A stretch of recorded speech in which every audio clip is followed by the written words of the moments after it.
Hey, this is Kyle, and today we're going to be looking over my 2010 Lexus HS250h Premium sedan. So the story on this one is I wanted to purchase a vehicle that could take the miles off my X5 for some of the tedious things where I'm putting long highway trips on the X5. So I wanted to keep the miles off of it and maybe see if I could get something a little more fuel efficient. So I found this Lexus HS250h on Facebook Marketplace from a guy here who had owned it since 2014. So I ended up purchasing it when it was completely broken.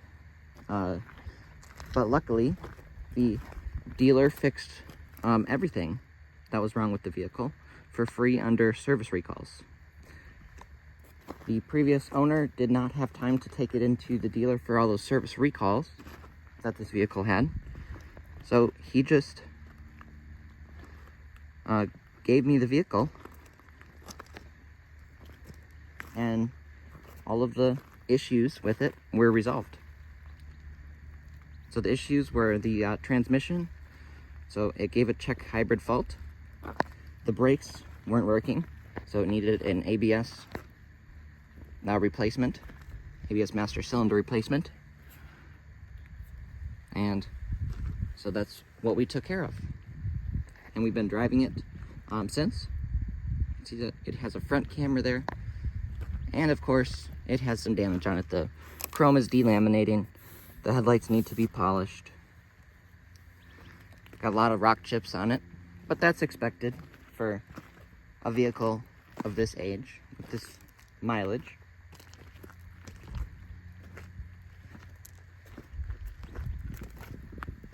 It also has rear parking sensors here. And the rear view camera, of course. Little spoiler. So I actually like the look of this thing. These taillights, these chrome taillights are kind of cool. And for $3,000, I figured why not give a Lexus hybrid a try.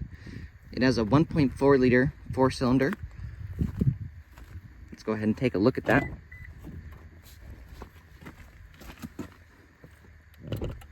It's trunk. Let's look at the hood as well.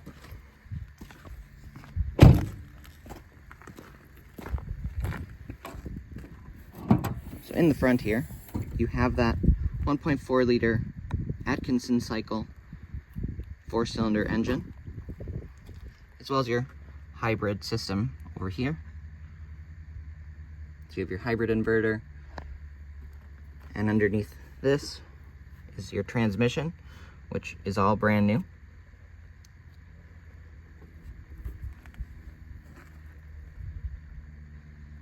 It has good working air conditioning. It drives fine. It needs a tie rod on this side, on the driver's side. Other than that, it's working great. Has good tires, brand new brakes, brand new master cylinder, brand new transmission, as I said, brand new fuel pump and fuel lines. And the previous owner had just done the spark plugs. So, as you walk up to the vehicle, if you just have your key in your pocket, it is keyless entry. As you can see our fob here. It does have a key on it if you absolutely need it. You can pull that tab and the key comes out. So on your door panel, the driver's door has all nice one-touch window operation, as well as 3 driver modes for the seat. Now the seats weren't in great condition, so I did purchase some seat covers. You can see they were worn and dirty in the previous video. So I actually did purchase these covers for both the driver's and passenger seat. And then we just have the rears. You can see the condition of this vehicle when I purchased it in the previous video. But it also does have a sunroof here. And of course, everything works. There's the glove box. It does have heated and cooled seats. You can see, heated and cooled. It also has USB and aux, so you can play your music on your radio. And it just has a regular 12-volt power outlet. Here on the left side, you have your mirror adjustment. You have your display brightness for your gauges. You have your traction control button, as well as your camera view button. And you have some power here. So you have your power popper for your fuel tank door. You have your power trunk. You have your hood. And you have your parking brake. The steering wheel, steering column, I should say, is power adjustable. It also has automatic headlights on the turn signal stock. And on the steering wheel, you have your volume buttons, your radio mode, your favorites button, or next track if you're listening to a CD. You do have Bluetooth for phone and audio, although they are in separate places. We can look at that a little bit later, but you can answer and decline your phone calls on here. You can use voice, but it is not very good. I would not recommend using that. And then you have menu buttons for that center display, which we can take a look at later as well. And then in the bottom right, you have your cruise control. You press the button in to enable it, pull it down to set that speed, and then up to resume if you do cancel it, and then you pull it forward to cancel. Here's your little shifter, just like a Prius, although this is not the Prius drivetrain. That's a common misconception, that this is running a Prius drivetrain, but it is not. And you can see the little screen will pop up once we turn the car on. So let's take a look in the back seats. When you have the driver and passenger sitting in their desired seat configuration, that the rear seat legroom is not compromised, which is awesome. Being that this is a smaller size car, but luckily the seat is sculpted so that you can fit your legs in there. Let's go ahead and sit. And I'm 6 foot, and you can see I do have plenty of room for my legs here, sitting behind myself. Also do have your rear heat and air conditioning.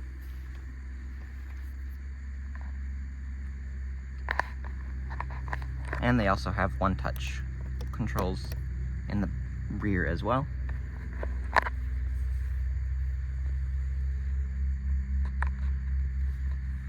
And a light, as well as your handles, which you can attach some clothes to on as well if you needed to.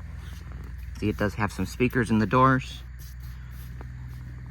and the subwoofer right here in the rear. And I will say the audio system in this is pretty good. Let's go ahead and look in the trunk. There is a switch. You can press this button here to pop it open. Here's your rear view camera. Here's a key if you're not able to get in, if your battery is dead and this pop doesn't work, you can open it with that key. And in the trunk, you can see it doesn't go all the way back to the rear seats because it does have that hybrid battery hiding behind this right here.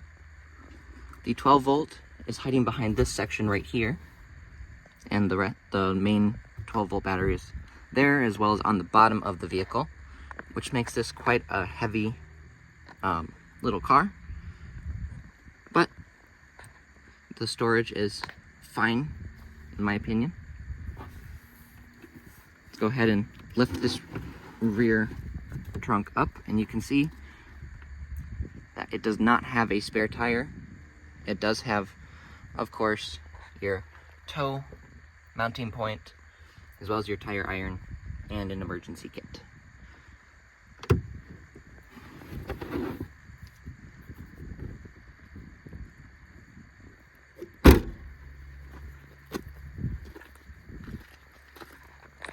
Let's transition to the inside of this vehicle. We'll go ahead and close the door, and you could hear that was a nice and solid door close. We'll listen to that again. It's very nice and solid. It doesn't sound plasticky at all. There's no issues on that regard. And you can see you have physical controls for your air conditioning and your heat right here. You have your temperature adjustment, and you have physical radio controls, AM, FM, satellite, Sirius XM, CD, and auxiliary if you wanted to plug into this auxiliary port.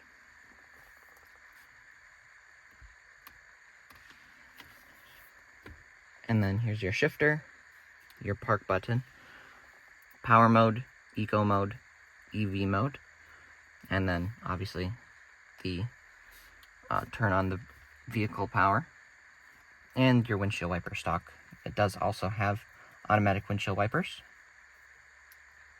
as well. So let's go ahead and turn the vehicle on. So you press your foot on the brake and you press that power. You see everything is coming up. Shows Lexus. Right here you see your outside temperature. Right here, your current miles per gallon, your average miles per gallon for the last fuel tank. So since you've last filled up, this will automatically reset. You can see what mode you're in with your transmission. So if you want to put yourself in reverse, you go ahead and push this over and put it up. And you can see now we're shifted into reverse, and your rear view camera is on the display.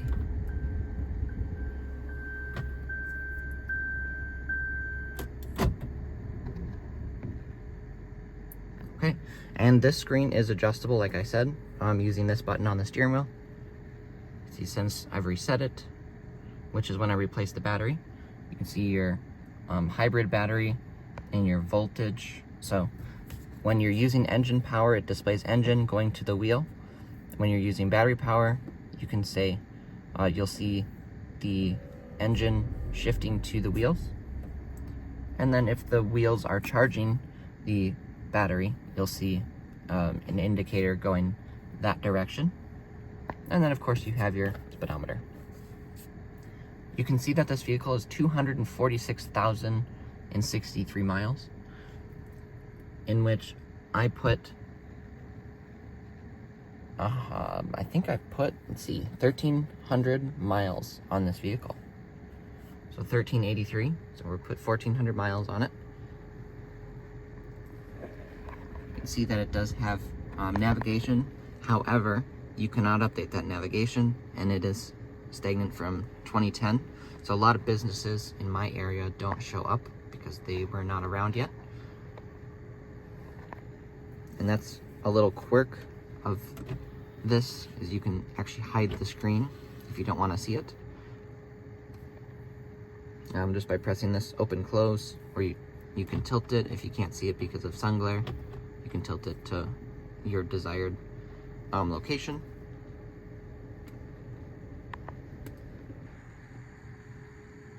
So yeah, that's everything still works. Impressively enough, the heated seats and the air conditioning seats still work. Everything shifts perfectly now that the transmission has been replaced. We're getting 32.5 mpg since it was last reset, but 33.7 on this fuel tank. I will put my averages up on the screen right now over the last 1,400 miles of ownership.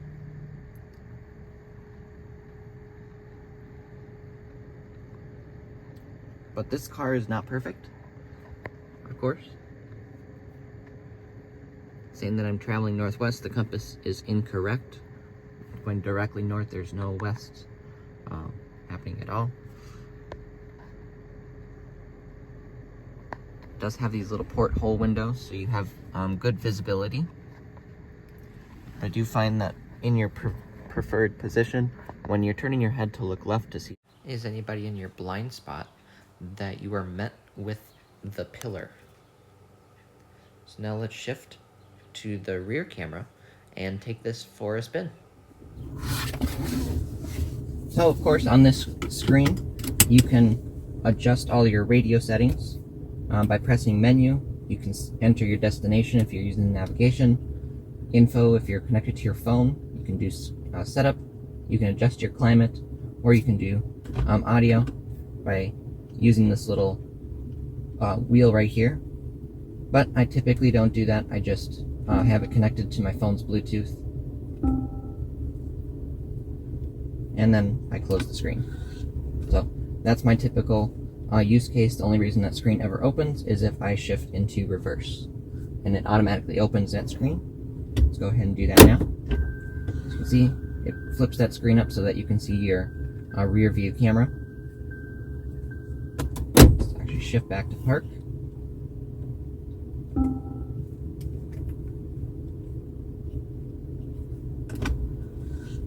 Okay, so let's go ahead and take this for a drive and see what it's like driving this HS250h. So we put our foot on the brake and we move this lever over to neutral and down to drive, and then it automatically returns to its center position. It has reverse, neutral, drive, as well as B, which helps for braking when you're going down mountain. So if once it regenerates that battery to full capacity, it puts you into freewheel mode, and I would prefer to have it let you slow down a little bit, so I use that B when I'm going down those steep mountain grades. So you can see we're in Eco right now. We have a little bit over a half tank, and we have a cruising range of 321 miles. So our total cruising range on this is about 450.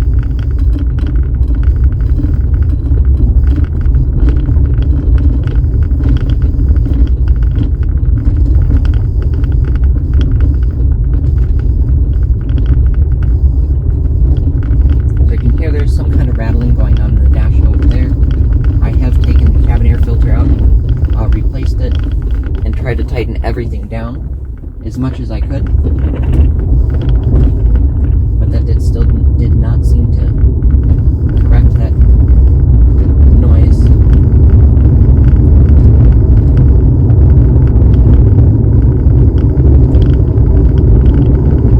So it does have enough power to get you up and going, but you can hear the noise pretty prominent, that squeak. And the road noise, I would say, isn't up to Lexus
you can see it brakes very nicely.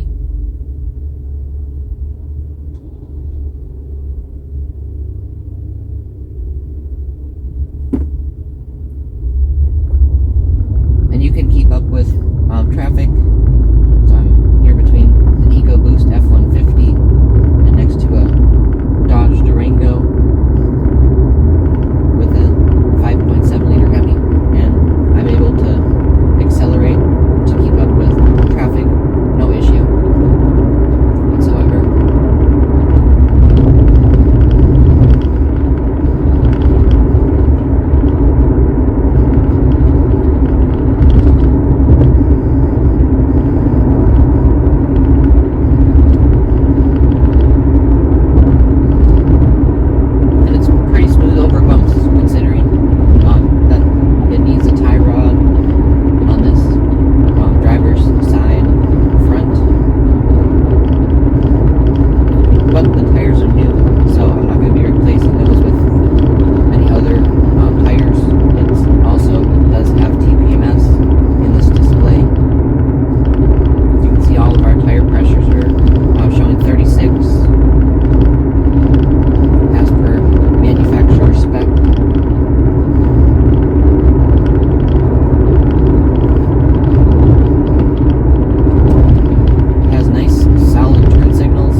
Almost silent, but when you do spin up that 4-cylinder motor, you can definitely hear it.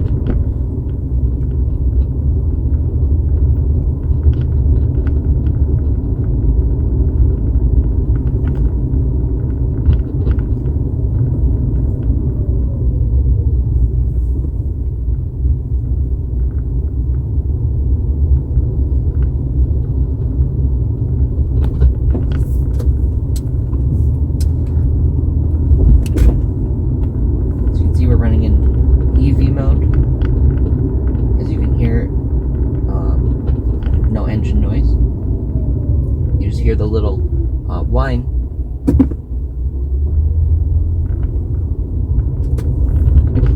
Let's go ahead and romp on it pretty good so we can hear that motor spin up.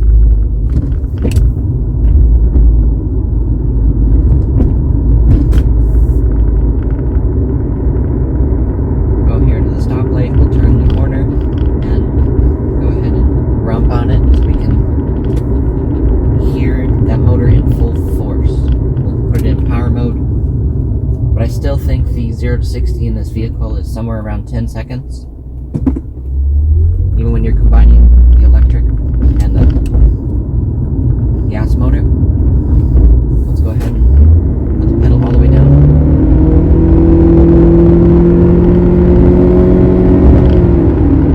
It sounds angry, you just made it to 60.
odds and ends, and just driving around town doing those city miles.